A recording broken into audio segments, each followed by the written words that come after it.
MLC కవిత ఎపిసోడ్పై బీఆర్ఎస్లో ఉత్కంఠ కొనసాగుతోంది. తండ్రి కేసీఆర్ పిలుపు కోసం కవిత ఎదురు చూస్తున్నారని తెలుస్తోంది.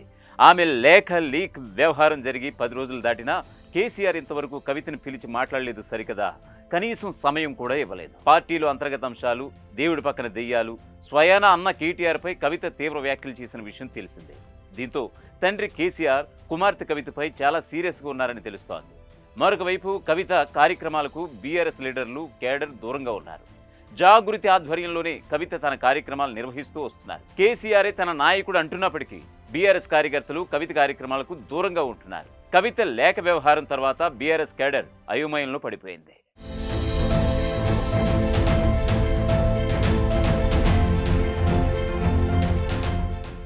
మరొక వైపు తొలుత లండన్, తర్వాత డల్లాస్లో జరిగిన పార్టీ రజతోత్సవ సభలో పాల్గొనేందుకు అమెరికా వెళ్లిన బీఆర్ఎస్ వర్కింగ్ ప్రెసిడెంట్ మరో 4 రోజుల పాటు అక్కడే ఉండబోతున్నారు.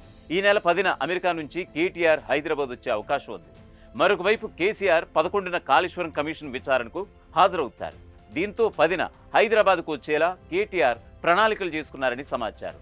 మరొక వైపు బీఆర్ఎస్లో హాట్ టాపిక్గా కవిత ఎపిసోడ్ కొనసాగుతోంది.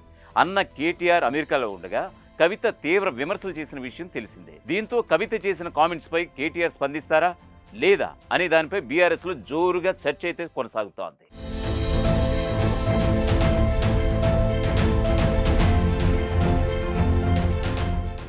కవిత తన రాజకీయ జెండా అంతా జాగృతి ద్వారానే నిర్వహించాలన్న కృత నిశ్చయంతో కవిత ఉన్నట్లుగా కనబడుతోంది.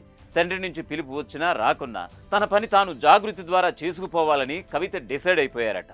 తన కార్యక్రమాల్లో జాగృతి జెండాలు, బ్యానర్లు తప్ప బీఆర్ఎస్కు సంబంధించినవి ఎక్కడా లేకుండా జాగ్రత్త పడుతున్నారు. జాగృతి నూతన కార్యాలయంలో తండ్రి కేసీఆర్ ఫోటో తప్ప బీఆర్ఎస్కు చెందిన పార్టీ నేతలెవరి ఫోటోలు లేకపోవడమే దీనికి ప్రత్యక్ష ఉదాహరణ. అంతేకాదు హైకమాండ్ నిర్ణయంతో గులాబీ దండు కవిత కార్యక్రమాలకు దూరంగా ఉండడంతో తెలంగాణ జాగృతి, యునైటెడ్ పూలే ఫ్రంట్ నాయకులు ఇలా కార్యకర్తలతోనే కార్యక్రమాలు కొనసాగిస్తూ ఉన్నటువంటి పరిస్థితి కనిపిస్తోంది.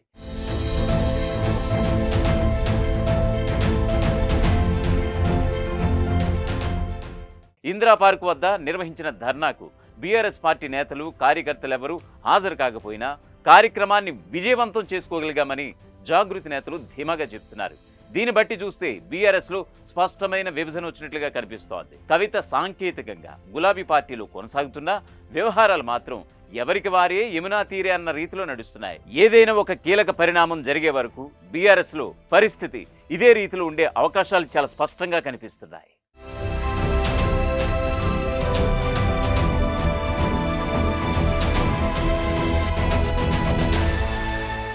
ప్రపంచంలో ఏ మూల ఏ క్షణం ఏం జరుగుతుందో వేగంగా తెలుసుకోవడానికి తొలి వెలుగు వాట్సాప్ ఛానల్ని ఫాలో చేయండి.